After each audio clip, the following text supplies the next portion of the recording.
একটা বেশি বিদ্যালয়ে রয়েছে সাউন্ড সিস্টেমের।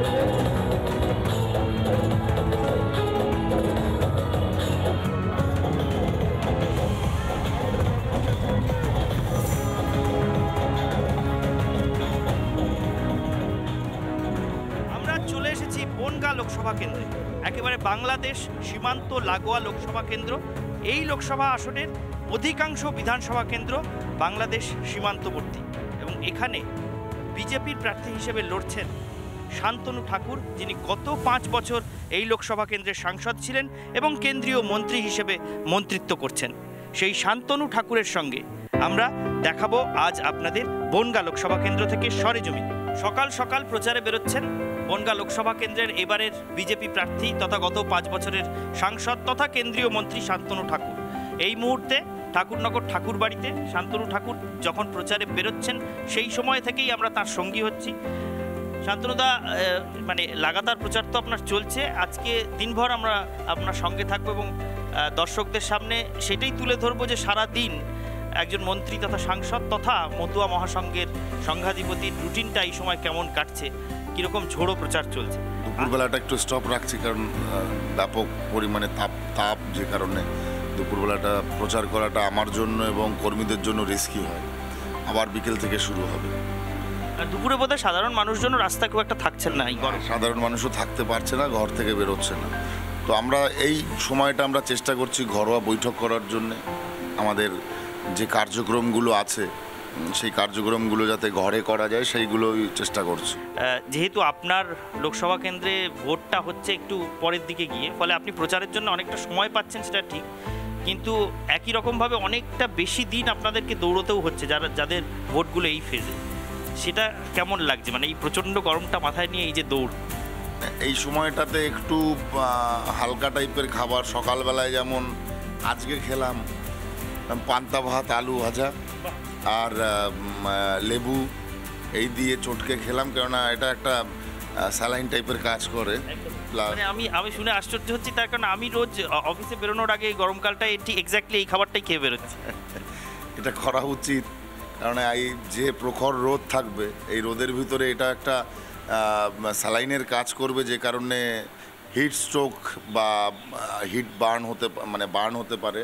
সেইগুলো থেকে কিছুটা হলেও আমরা রেহাই পাবো এরকমভাবে যদি চলি। তো আমার নিজের টোটকা এটা আর কি, তেঁতুল ফেতুল দিয়ে আমরা খাই, এগুলো বেশ ভালোই লাগে। ভেতরে উত্তেজনাও হয় না গরমে, ঘাম কম হয়, প্লাস মেন্টালিটিও ঠিক থাকে, প্রচারের ক্ষেত্রে সুবিধা হবে। কর্মীদেরও এরকম টোটকা দিচ্ছেন কিছু? হ্যাঁ, সবাইকে যে সকালবেলা উঠে পান্তা ভাত খাওয়া উচিত। পান্তা ভাতের ভিতরে কার্বোহাইড্রেটের পরিমাণটা কমে যায়, এটা সুগারের রোগীদের জন্য অনেক উপকারী অলসো। তা আমি মনে করি যে কর্মীদেরও এটা করা উচিত, করছে অনেক। আর এই যে প্রায় কতদিন ধরে শুরু করেছেন প্রচার? 1 মাস তো হয়ে গেল। 1 মাস কেন, আমার এমনি প্রচার তো সারা বছরই চলছে, কম বেশি। এই প্রচার 1 মাসের বেশি হয়ে গেছে। 1 মাসের বেশি এই যে হয়ে গেছে, এখনো বেশ কিছুদিন চলবে, মানে এনার্জি কতটা পাচ্ছেন এখনো? কি যত বেশি প্রচার করছি তত বেশি এনার্জি পাচ্ছি, কারণ এটা একটা হ্যাবিট হয়ে গেছে এই মুহূর্তে। মানে সাধারণত রাজনীতিকদের যা হয়, মানে যত বেশি মানুষের মধ্যে যান, জনসংযোগ করেন, মানে শারীরিক ক্লান্তি থাকলেও মানসিকভাবে এনার্জিটা বেশি আসে। এই কারণেই যে মানুষের রেসপন্সটা পাচ্ছি ব্যাপকভাবে। মানুষ ঘর থেকে বেরিয়ে তাদের সাড়া জানাচ্ছেন এবং বিশেষ করে উদ্বাস্তু মতুয়া সম্প্রদায়ের মানুষরা তারা এতটাই খুশি সিএ এর জন্য যে তারা পথ অবরোধ করে আমাকে দাঁড় করিয়ে আমাকে নিয়ে মিটিং মিছিল করতে চাইছে, বা একটু ওই গানের আসর টাসর করছে, সেখানে যেতে হচ্ছে। তো এটাতে বোঝা যাচ্ছে যে মানুষের ভেতরে স্বতঃস্ফূর্ততা আসে এবং স্বতঃস্ফূর্ততা থাকার কারণে আমার ভেতরেও কিন্তু অর্থাৎ উদ্যমটা বেশি বেড়েই যায়। কিন্তু একটা সমস্যা হচ্ছে শুনছি যে এই যে ওয়েবসাইটে গিয়ে অ্যাপ্লাই করতে হবে সিএ এর মাধ্যমে নাগরিকত্ব পাওয়ার জন্য, সেইটা বোধহয় সেই পদ্ধতিটার সঙ্গে, প্রক্রিয়াটার সঙ্গে অনেকে খুব হ্যাবিচুয়েটেড নন, অভ্যস্ত হয়ে উঠতে পারেননি, সেই জন্য অনেকে বোধহয় সমস্যা হচ্ছে অ্যাপ্লাই করতে। সেইটাই কি কোনোভাবে সাহায্য করার ব্যবস্থা আপনারা রাখছেন? আমরা এই সপ্তাহের মধ্যেই এখানে ক্যাম্প খুলছি ঠাকুরবাড়িতে, এবং ঠাকুরবাড়িতে ক্যাম্প খুলে আমার লোকসভার যারা মানুষ আছে যাদের সিএ প্রয়োজন তাদেরকে আমরা অ্যাপ্লিকেশন করাচ্ছি। প্রথমে যে সমস্যাটা ছিল সিএ পোর্টালের যে ওয়েবসাইটটাতে, যে ওখানে ঢুকলে বাংলাদেশের ডকুমেন্টারিটা লাগছিল।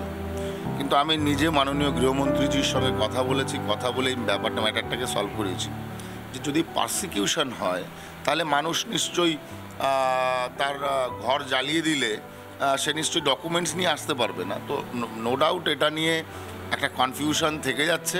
তো এটাকে আমার মনে হয় পরিবর্তন করা দরকার। এখন যদি পোর্টালে ঢোকা হয় সম্পূর্ণভাবে ফিল আপ করা যাচ্ছে ওটা সম্পূর্ণভাবে, কারণ ওই যে মেথডটাকে চেঞ্জ করে দেওয়া হয়েছে। মানে এটা তো খুব গুরুত্বপূর্ণ তথ্য। কেন্দ্রীয় মন্ত্রী শান্তনু ঠাকুর তিনি কথা বলেছেন দেশের স্বরাষ্ট্রমন্ত্রী অমিত শাহের সঙ্গে, এবং এই যে বাংলাদেশ থেকে চলে আসতে হয়েছে যাদের রিলিজিয়াস পারসিকিউশনের কারণে, মানে ধর্মীয় কারণে যাদেরকে বিতাড়িত হতে হয়েছে, তাদের বাংলাদেশের কোনো নথি দেখানোর যে ব্যাপারটা ছিল সেই ব্যবস্থাটা নেই, মানে সেটা দেখানোর কোনো প্রয়োজনই পড়বে না। এটাই তো, এটাই এক্স্যাক্টলি তাই। এটাকে আমরা করে দিয়েছি যে এখন যে কেউ ফর্ম ফিল আপ করতে পারবে উইদাউট এনি ডকুমেন্টস, এবং যখন ফিজিক্যাল ভেরিফিকেশান হবে, স্পেশালি আমরা যারা সাংসদ থাকবো বা বিধায়ক থাকবেন তারা যদি ক্যারেক্টার সার্টিফিকেট তৈরি করে দেন আর কি, তাহলে সেটাই সার্টিফাইড হবে তাদের সেলফ ডিক্লিয়ারেশনের মাধ্যমে। ইভেন আমাদের মতুয়া সম্প্রদায়ের মানুষদের সেলফ ডিক্লিয়ারেশনও করতে হচ্ছে না, তাদের অ্যাপ্লিকেশনও করতে হচ্ছে না। আমরা যে বিফোর আমাকে নিয়ে অনেক কন্ট্রোভার্সি এবং আমার মানে কি বলবো, আমাকে নিয়ে বদনাম ছড়ানো হয়েছিল যে মতুয়া মহাসংঘের কাট করে আমি নাকি পয়সা ইনকাম করছি। কিন্তু এরা জানতো না, আমরা যেহেতু জানতাম সিএটা হবে তাই আমরা সদস্য সংখ্যা বাড়াচ্ছিলাম, কারণ আমাদের সমাজের মানুষেরই সবচাইতে বেশি এর প্রয়োজন। এখন আমাদের সুবিধা হচ্ছে কারণ আমাদের খাতাতে ওই নামগুলো রয়েছে, ঠিকানা রয়েছে, তো আমরাই পোর্টালে ঢুকে আমরা ওই অ্যাপ্লিকেশানগুলো করে দিচ্ছি। তাদের ফিজিক্যাল ভেরিফিকেশান যখন ডাকবে তাদের, আমরা সার্টিফাই করিয়ে দেবো যে এই লোকটা 5 বছরের বেশি আছে, আমি চিনি একে, একজন সভ্য নাগরিকের সমানে লাইফ লিড করছে। তো এটা সবচেয়ে ইম্পর্টেন্ট। অন্যান্য সংস্থাগুলোরও করা উচিত, কারণ অবশ্য তাদের কাছে ইনফরমেশান ছিল না, আমার কাছে আছে যেহেতু আমি সেন্ট্রালে মিনিস্টার ছিলাম। তো এই কাজগুলো আমাদের মতুয়াদের জন্য অনেক বেশি সুবিধা নিয়ে আসবে। আর অন্যান্য মতুয়া বাদ দিয়েও যদি উদ্বাস্তু মানুষেরা আসে আমরা তাদের জন্যও করবো। আবারও বলছি, অত্যন্ত গুরুত্বপূর্ণ একটা তথ্য উঠে এলো শান্তনু ঠাকুরের সঙ্গে আজ সকালে কথা বলতে বলতে, যে সিএ চালু হওয়ার পরে প্রথমে ওয়েবসাইটে যে সমস্যা দেখা দিয়েছিল যে বাংলাদেশে থাকাকালীন সেই সময়কার কোনো নথি দেখাতে হবে, সেই নথি আর দেখাতে হচ্ছে না। তার কারণ শান্তনু ঠাকুরের অনুরোধে কেন্দ্রীয় স্বরাষ্ট্রমন্ত্রী অমিত শাহ সেই ব্যবস্থা পরিবর্তন করে দিয়েছেন, এবং বাংলাদেশের নথি না দেখালেও এখন ওই ফর্ম পুরোপুরি ফিল আপ করা যাচ্ছে। এবং শুধু তাই নয়, ইতিমধ্যেই ঠাকুরবাড়ির তরফ থেকে তথা মতুয়া মহাসংঘের তরফ থেকে যাদের নাগরিকত্ব প্রয়োজন সিএ এর অধীনে তাদের হয়ে ফর্ম ফিল আপ করে দেওয়া শুরু হয়েছে, এবং ফিজিক্যাল ভেরিফিকেশনের সময় সার্টিফিকেটটা দিয়ে দেবেন শান্তনু ঠাকুর, সুব্রত ঠাকুররা, মানে সাংসদ এবং বিধায়ক হিসেবে তারা সেই সার্টিফিকেট বা শংসাপত্র দিয়ে দেবেন, যাতে কোনো বাধা থাকবে না নাগরিকত্বে একেবারে পার্মানেন্ট শিলমোহর পাওয়ার জন্য, স্থায়ী শিলমোহর পাওয়ার জন্য। ইতিমধ্যে আমরা 10,000-এর বেশি অ্যাপ্লিকেশনও করে দিয়েছি। কিন্তু এই যে এই রাজ্যের শাসক দলের তরফ থেকে বলা হচ্ছিল যে এখনো পর্যন্ত সিএ পোর্টালে কোনো অ্যাপ্লিকেশন জমা পড়েনি। পোর্টাল খুঁজে দেখুক, অলরেডি 10,000 আমাদের ইনপুট করা হয়ে গেছে ওর মধ্যে। আমরা তো খাতা দেখে করছি, যাদের করছে তারা নিজেরাও জানে না যে তাদের অ্যাকচুয়ালি হচ্ছে, কিন্তু আমরা সেটাই দেখে নিয়েছি, জিজ্ঞেসও করে নিয়েছিলাম যখন সদস্য বানিয়েছি যে আপনি কি 71-এর পরে এসছেন।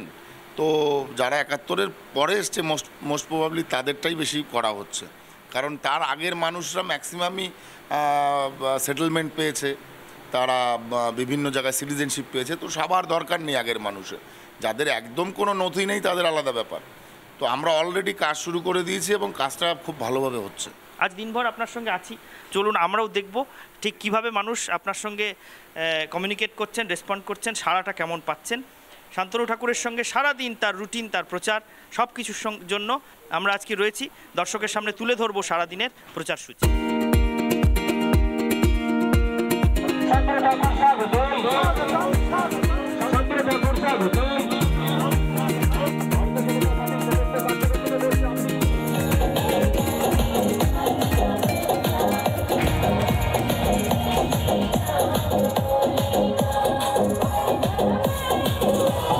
এলাকায় এই কর্মসূচি হচ্ছে সেটা কিন্তু একদম বাংলাদেশ সীমান্তবর্তী এলাকা।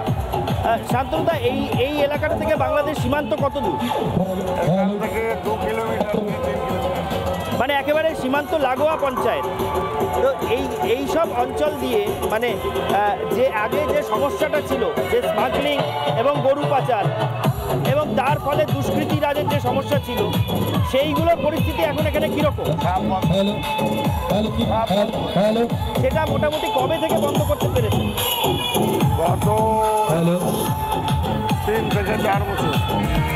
এই মানে যেটা সবচেয়ে বড় অ্যাচিভমেন্ট আপনাদের এই গত 5 বছরে, বিশেষ করে এই এলাকার জন্য, যে সিএ পাস হয়েছে এবং লাগু হয়েছে, সেইটার প্রভাব আপনার এই বনগাঁ দক্ষিণ বিধানসভা কেন্দ্রে বা যেখানে এখন আপনি র্যালি করছেন, রোড শো করছেন, সেখানে কত? এখানে কত মানুষ? 90%। 90%? মানে এই এলাকার 90% মানুষই উদ্বাস্তু হয়ে এসছে। তাহলে তো এইখানে আপনাদের প্রশ্নাতীত দাপট থাকার কথা। মানে এই এলাকার 90% যদি এরকমই হয়, তাহলে এই এলাকায় তো এবারের ভোটে খুব বড় লিড আপনি পেতে পারেন। পাবো।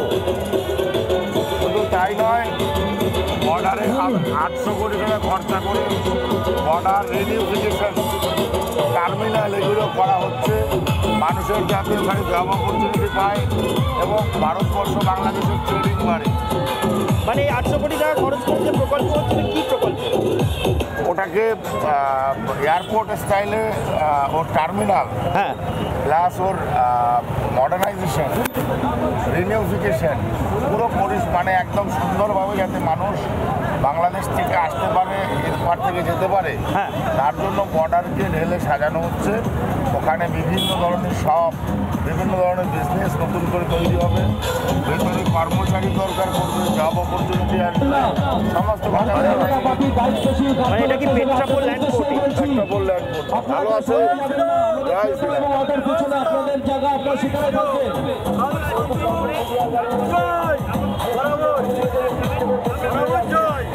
আমরা এবার 2 লক্ষ ভোটে জিতবো। শান্তনুবাবু রাইট, 100% শিওর। শান্তনুবাবু জিতছেন 2 লক্ষ ভোটে? আমি কি বলি, আমি বাংলায় সাধু সেনায় এসকি সেনা রাইট 100 মধ্যে। দেখলেন এই এলাকার মানুষজনের আত্মবিশ্বাস কতটা। শান্তনু ঠাকুর নিজে, তিনি তো আত্মবিশ্বাসী বটেই, কিন্তু তার অনুগামী যারা, কর্মী সমর্থক যারা এবং যারা বিজেপির সঙ্গে জড়িতও নন, এলাকার সাধারণ মানুষ, তারাও এসে বলে যাচ্ছেন শান্তনুবাবু আপনি জিতবেন, 2 লক্ষ ভোটে জিতবেন। এই বর্ণাঢ্য শোভাযাত্রার প্রতিটা পর্বের সমস্ত ছবি আমরা আপনাদের সামনে তুলে ধরবো। আপাতত শান্তনুবাবু জনসংযোগ করুন, আমরা সঙ্গে আছি এবং সেই মুহূর্তগুলোর ছবি তুলে ধরবো।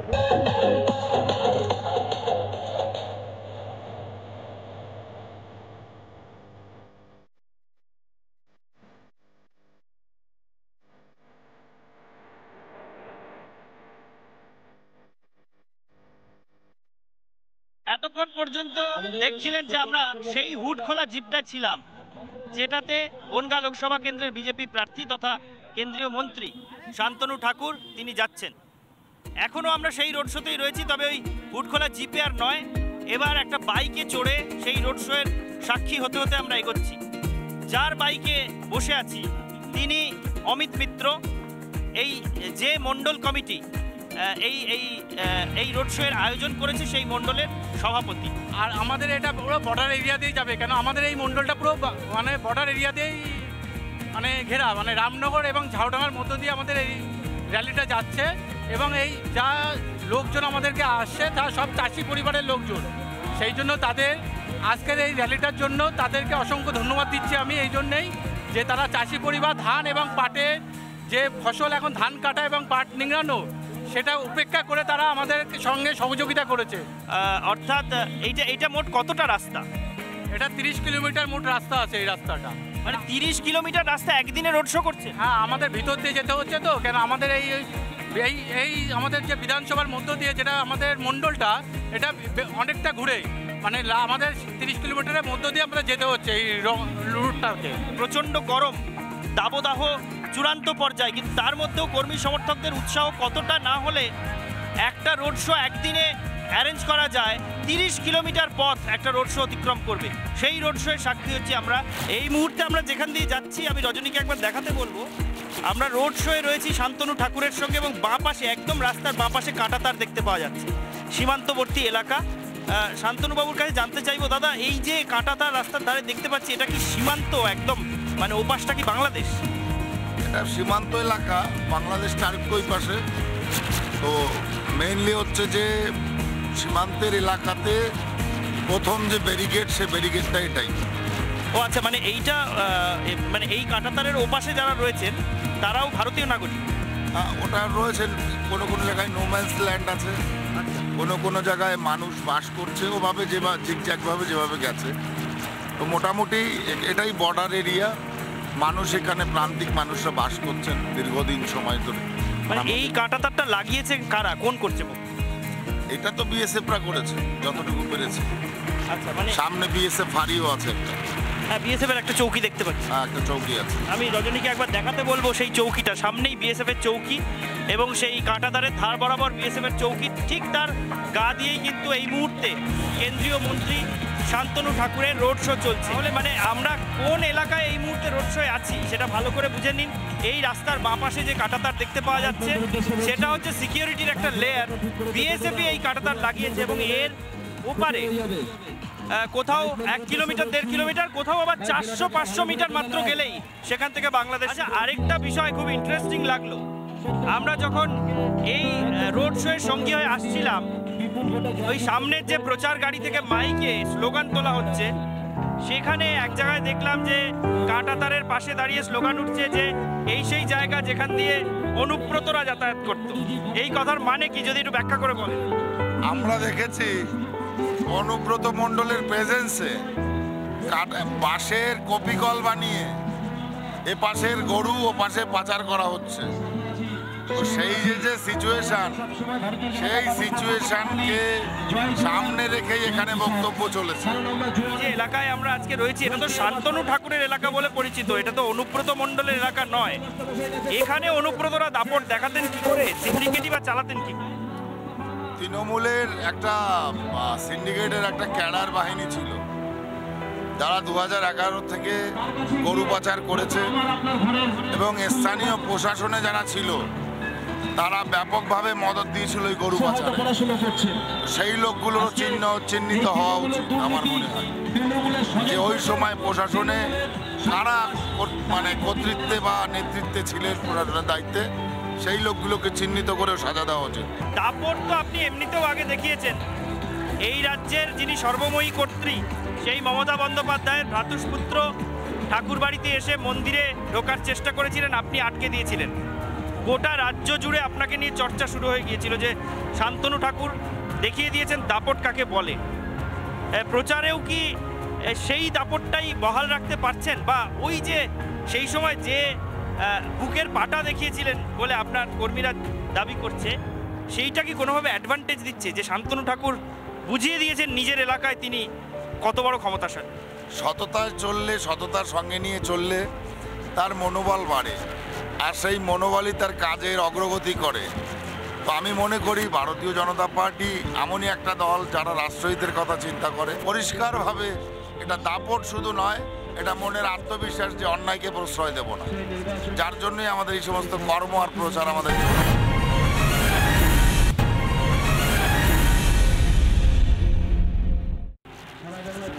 না, কিন্তু শান্তনুদা একটা বিষয় তো ঠিক যে অবশ্যই আপনি 2019-এর লোকসভা নির্বাচনে অনেককে চমকে দিয়ে বনগাঁ থেকে বিপুল মার্জিনে জয়ী হয়েছিলেন, তারপর কেন্দ্রীয় মন্ত্রীও হয়েছেন, আপনার জনসংযোগ আরও বেড়েছে। আমরা দেখেছিলাম 2021-এর লোকসভা নির্বাচন, এই বিধানসভা নির্বাচনের পর যখন ভোট পরবর্তী সন্ত্রাস হচ্ছে, আপনার দলের কর্মীরা আক্রান্ত হচ্ছেন, আপনি বাড়ি বাড়ি ছুটেছেন। অন্য অনেকে হয়তো ছোটেননি, কিন্তু আপনাকে আমরা দেখেছি বাড়ি বাড়ি যেতে। সব কিছু মিলিয়ে আপনার চর্চায় ছিলেন, কিন্তু যখন দেখা গেল যে অভিষেক বন্দ্যোপাধ্যায়ের সঙ্গে আপনার একটা সরাসরি সংঘাত, মুখোমুখি সংঘাত, এবং তিনি চ্যালেঞ্জ নিয়ে প্রায় গোটা প্রশাসনকে কাজে লাগিয়ে হাফ ডজন মন্ত্রীকে আসরে নামিয়ে দিয়ে ঠাকুর বাড়িতে এসে মন্দিরে ঢুকতে চাইছেন, অন্যদিকে আপনি দাঁড়িয়ে রয়েছেন বুক চিতিয়ে যে আপনি ঢুকতে দেবেন না। এই ঘটনা ঘটে যাওয়ার পর আপনার আত্মবিশ্বাসের পাশাপাশি আপনার ভাবমূর্তিও কি আরও অনেক উঁচু হয়ে গিয়েছে বলে আপনার মনে হয়? সেটা তো সাধারণ মানুষ বলবে। আমার ভিতরে আত্মবিশ্বাস ছিল, আছে এবং থাকবে, কারণ আমি জনসেবার কাজে নেমেছি। সেখানে কোনো প্রকার অন্যায়কে সহ্য করব না। যারা আমার ধর্মের ঠাকুর, আমার ধর্মের ঠাকুরকে যারা গালাগালি করে, তারপরে তারা জুতো মেরে গরুদান করতে আসে, তো সেই সমস্ত লোককে ছাড়া নেই, সে যেই হোক। আর সাধারণ মানুষ আমার সঙ্গে আছে, তো এরা হাফ ডজন কেন 10 ডজন মানুষ নিয়ে এলেও কিছু করতে পারবে না। না একেবারেই তাই, কিন্তু আপনি আটকে ছিলেন কি করে? মানে সেদিন আমরা পুরো লাইভ কভারেজে ছিলাম, সেদিনের যে রণক্ষেত্রের চেহারা নিয়েছিল ঠাকুরবাড়ি চত্বর, গোটা ঠাকুরনগর, তারপরে সেই পুলিশি ধরপাকড় সবটাই টেলিভিশন চ্যানেলে উঠে এসেছিল, কিন্তু আপনি কিভাবে সেদিন আটকে ছিলেন? সেই ঘটনাটা আজকে এই রোড শোর ফাঁকে আরেকবার একটু মনে করিয়ে নিতে চাইবো, আর সরাসরি আপনার মুখ থেকে জানতে চাইবো যে সেদিন এই প্রায় অসাধ্য সাধনটা আপনি করেছিলেন কীভাবে? তো সাধারণ মতুয়ারা যদি, স্থানীয় লোকেরা যদি না ঢুকতে দেয়, পুলিশ প্রশাসন কি করবে? এখানে মারধর করবে? পুলিশ প্রশাসন ওখানে ওদিন মারধর করলে ওদিনকে অনেক কিছু হয়ে যেত, সেটা পুলিশ প্রশাসন টের পেয়েছে বিধায় আগায়নি। আর অভিষেক বন্দ্যোপাধ্যায়ের এখানকার লোকাল স্থানীয় বিচার আচার সম্পর্কে কোনো ধারণা নেই, তো ও কি বললো না বললো কি যায় আসে এসে। একেবারেই তাই, কিন্তু মানে এই বিষয়ে আমার শেষ প্রশ্ন যে অভিষেক বন্দ্যোপাধ্যায়ের রোষানলে পড়তে হতে পারে শুধুমাত্র এই ভয়ে অনেকেই দল বদলে ফেলেন এই রাজ্যে, রাজনীতি ছেড়ে দেন, রাজনীতি থেকে সরে যান। অভিষেক বন্দ্যোপাধ্যায়কে সাংঘাতিক ভয় পান অনেক দলের নেতাই, এবং তৃণমূলের তরফ থেকেও এরকম একটা প্রচার কিন্তু মানে একটা হুইসপারিং ক্যাম্পেনের মতন চালানো হয় যে অভিষেক বন্দ্যোপাধ্যায় মহাশক্তিধর, মহা ক্ষমতাশালী। আপনার ভয় লাগেনি কোথাও? দেখুন, জঙ্গলে শুধু একটা বাঘ বা একটা সিংহ থাকে না, একটা বড় জঙ্গলে অনেক বাঘ, অনেক সিংহ থাকে। তার বিচার হয় যখন ফ্রন্টেশন হয়, তো ফ্রন্টেশনে বিচার হয়ে গেছে, এ নিয়ে আর কি বলবো আমি। মানে এখানে কি দুই বাঘ মুখোমুখি হয়েছে? আপনি কি অভিষেক বন্দ্যোপাধ্যায়কেও বাঘ বলতে চাইছেন? না, বাঘ বলতে চাইছি না, এই জঙ্গলে অনেক বাঘ থাকে, তা কেউ যদি, আপনি যেভাবে বললেন যে তাকে সবাই বাঘ ভাবে, তো আরও বাঘ জঙ্গলে আছে, তো তার উধাও হয়ে যায়নি। একটা বাঘ তো আর জঙ্গলে রাজত্ব করতে পারে না, সব বাঘের সমান অধিকার। কোনো এলাকার বাঘ কোনো এলাকায় ঢুকে গেলে তো সেখানে বাধাপ্রাপ্ত হবেই, সেটা হয়েছে। উনি তো মনে করেন গোটা রাজ্যটাই ওনাদের এলাকা। কে আমি জানি না, ওকে আমি চিনি না, আমি ওকে রাজনীতি, আমরা যখন রাজনীতি করেছি ও তখন স্কুলে পড়ে, আমরা ওকে চিনি না ভালোভাবে যে ও রাজনীতির কোন বেস থেকে উঠে এসছে।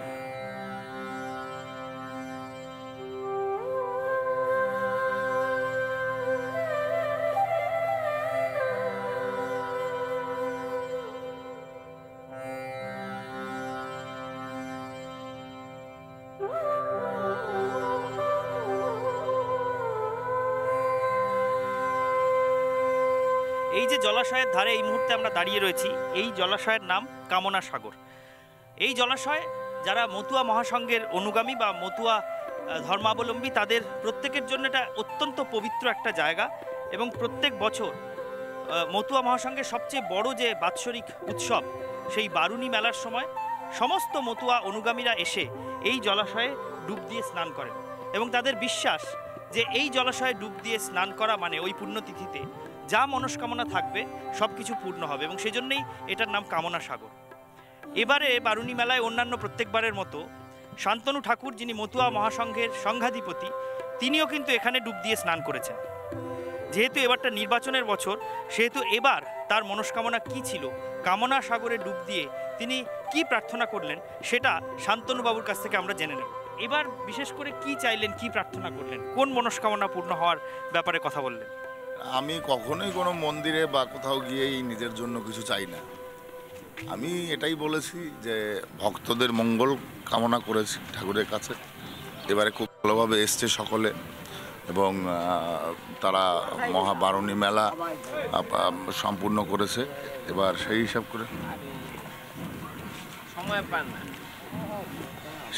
করে তো আমি তাদের পক্ষেই প্রার্থনা করেছি।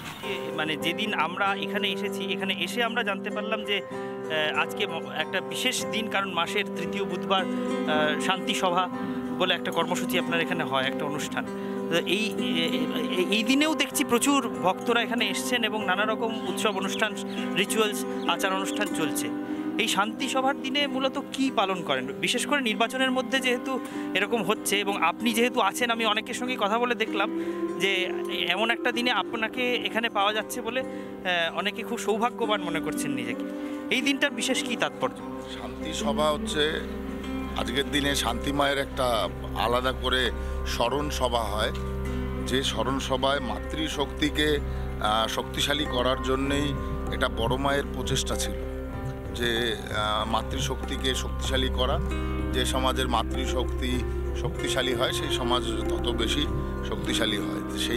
সেটাই একটা যেমন আধ্যাত্মিক বিষয়, তেমনি এটা সামাজিকও একটা ব্যাপক বড় কর্মকাণ্ড, যে কারণে শান্তি সভা রাখে। সব মহিলারা এখানে আসেন, এখানে শান্তি মায়ের নামে আজকের এই দিনটা সবাই হরি সংকীর্তন এইগুলো করে এবং তারা আজকের দিনটা ঠাকুরের নামে, শান্তি মায়ের নামে উৎসর্গ করেন। যেদিন শান্তি সভা হচ্ছে এখানে সেই মাতৃশক্তির বন্দনাই হচ্ছে, সেই দিনে দাঁড়িয়ে এই দুটোর মধ্যে কোনো কি কানেকশন খুঁজে পাচ্ছেন? যে একদিকে যে রাজনৈতিক দলে আপনি রয়েছেন, আপনার যিনি সর্বোচ্চ নেতা নরেন্দ্র মোদী, তিনিও এই নারী শক্তি বন্দনা কথা বলছেন, আর আপনারাও বহু বছর ধরে এখানে নারী শক্তির বন্দনা এইভাবে করে আসছেন।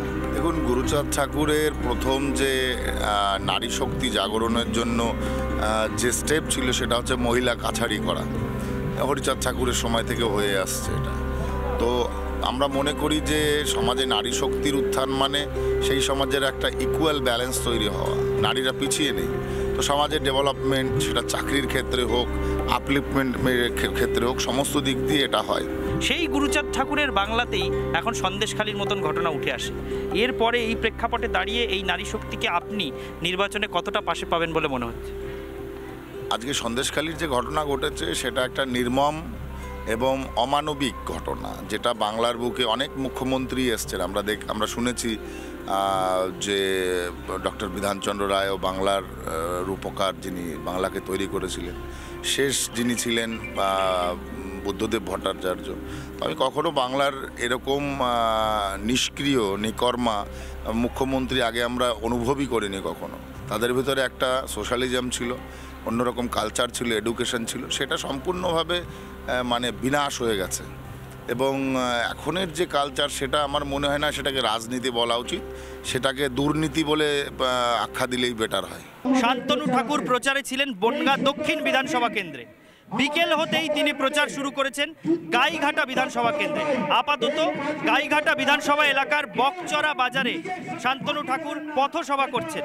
কিন্তু আমি রজনীকে দেখাতে বলবো, এই মুহূর্তে শান্তনু ঠাকুর মঞ্চে রয়েছেন, জেলা সভাপতি দেবদাস মণ্ডল ভাষণ দিচ্ছেন এবং এরপরে শান্তনু ঠাকুর নিজে বলবেন। কিন্তু পথসভা যেটাকে বলা হচ্ছে, সেই পথসভা কি চেহারা নিয়েছে, ভিড়টা ঠিক কোথায় দাঁড়িয়েছে, আমি একবার দেখাতে বলছি। এই যে পথসভার জন্য যে মঞ্চ বানানো হয়েছে, সেই মঞ্চের সামনে একটা অস্থায়ী ছাউনি দেওয়া হয়েছে। মূলত এই ছাউনিটাই পথসভায় ভরবে এমনটা আশা করা গিয়েছিল। কিন্তু যত সংখ্যক লোক ছাউনির মধ্যে রয়েছে, ছাউনির বাইরেও ঠিক তার চেয়ে বেশি সংখ্যক মানুষ, ছাউনির মধ্যে যত মানুষ তার থেকেও বেশি সংখ্যক মানুষ ছাউনির বাইরে ভিড় জমিয়েছে।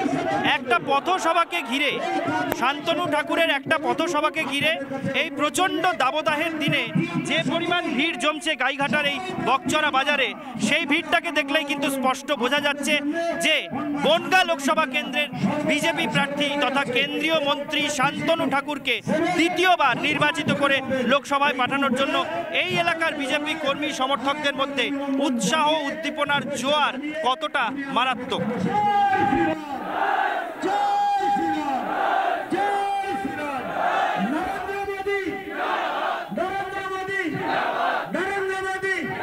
সেন্ট্রাল গভর্নমেন্ট থেকে মাননীয় প্রধানমন্ত্রীজি সরাসরি মানুষের অ্যাকাউন্টে বা এজেন্সির দ্বারা, বড় যে এজেন্সি আছে সেই এজেন্সির দ্বারা মানুষের ডাইরেক্ট অ্যাকাউন্টে টাকা দেবে। কিন্তু তার আগে আপনাদের আয়ুষ্মান ভারত প্রকল্পের সাইডে ঢুকে আপনাদের অ্যাপ্লিকেশন করে রেজিস্ট্রেশন করতে হবে।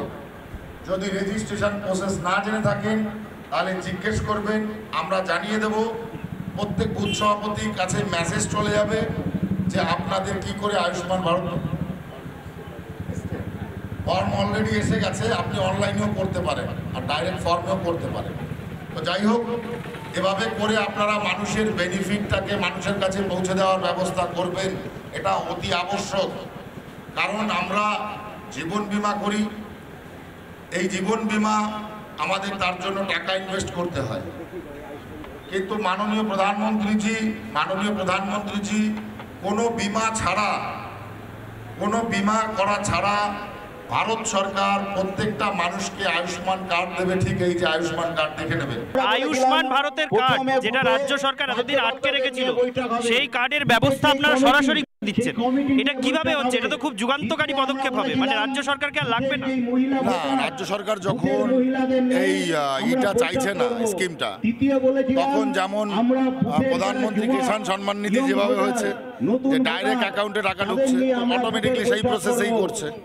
কেননা এটা হেলথ হচ্ছে মানুষের সবার ফার্স্ট, তো হেলথের চিকিৎসার জন্য যেটা দরকার সেটা তো প্রোভাইড করা যাবে। রাজ্য সরকার তার বেনিফিটের, পলিটিক্যাল বেনিফিটের জন্য এটাকে মানুষের কাছে পৌঁছে দিচ্ছে না, তো সেখানে কি করণীয়? আমাদের ডাইরেক্ট অ্যাকাউন্টে পৌঁছে দেওয়াই কর্তব্য। সেটা অনলাইনে তারা সাবমিশন করুক বা ফর্ম এসছে সেই ফর্ম নিয়ে ফিল আপ করুক, কোনো ব্যাপার নেই, হয়েই যাবে অটোমেটিকলি। মানে সাধারণ মানুষ যাতে জানতে পারেন সেই জন্যই আরো একটু ক্লিয়ার হয়ে নিচ্ছে। এর আগে যখন পোস্ট অফিসের মাধ্যমে কার্ড যাচ্ছিল, তখন পোস্ট অফিসে গিয়ে তৃণমূল নেতারা হুমকি দিয়েছিলেন যে ওই কার্ড বাড়িতে পৌঁছতে দেওয়া যাবে না। এবার কি অনলাইনে ফর্ম ফিল আপ করলে সরাসরি কার্ড চলে আসবে? অনলাইনে করুক আর ম্যানুয়ালি করুক, ফর্ম পৌঁছলেই সেখানে ভেরিফিকেশন করে তার কাছে টাকা পৌঁছে যাবে, নো ডাউট এটা হবে।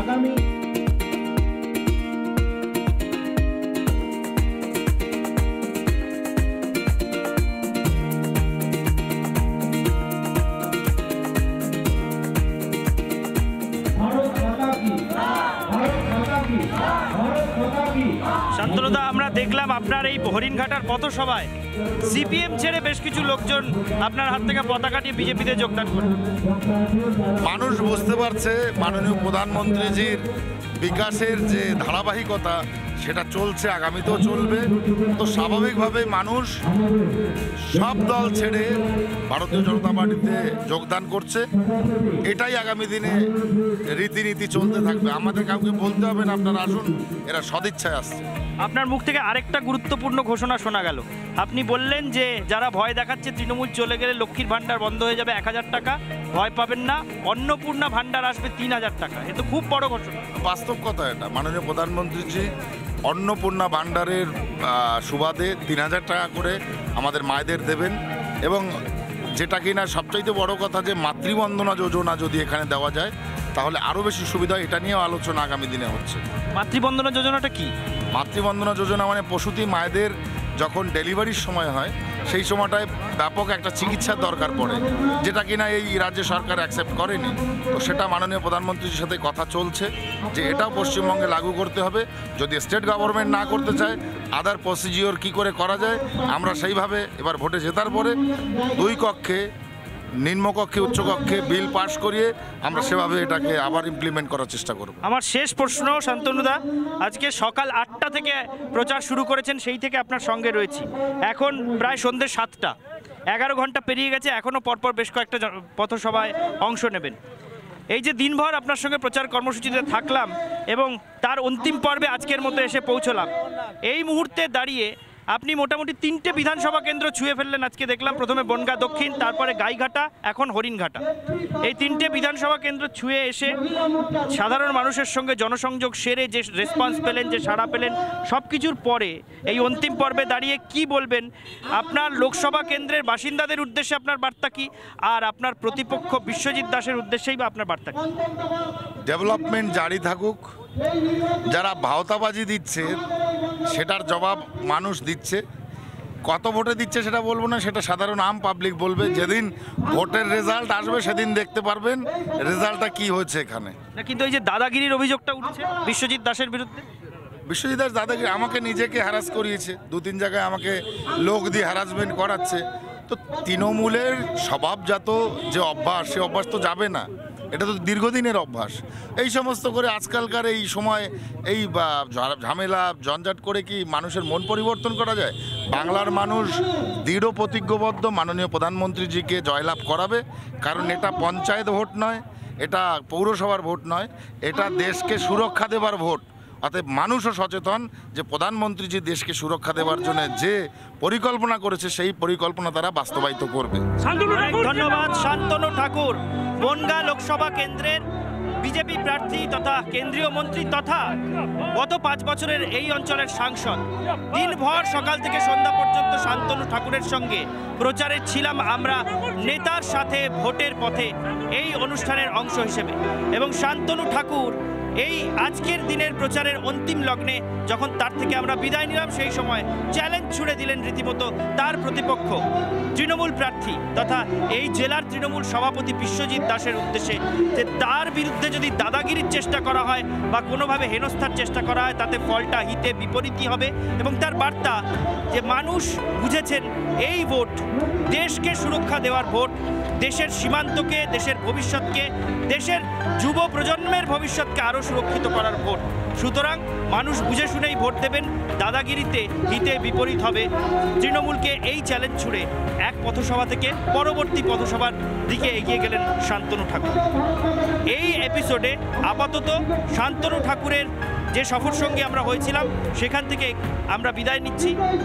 তবে বনগাঁ লোকসভা কেন্দ্রের মুড বা মেজাজটা ঠিক কীরকম, এই অঞ্চলে সাধারণ মানুষ ঠিক কীরকম ভাবছেন, শান্তনু ঠাকুর যিনি কেন্দ্রীয় মন্ত্রী তথা আবার এই কেন্দ্র থেকে দ্বিতীয়বার নির্বাচিত হওয়ার জন্য বিজেপির প্রতীকে লড়ছেন, সেই শান্তনু ঠাকুর কেমন সাড়া পাচ্ছেন পথসভায়, প্রচারে, মিছিলে, রোড শোয়ে, বাইক র্যালিতে, তার ছবিও তুলে ধরলাম। ভিডিও জার্নালিস্ট রজনীকান্ত বেরার সঙ্গে ঈশানদেব চট্টোপাধ্যায়, রিপাবলিক বাংলা, বনগাঁ।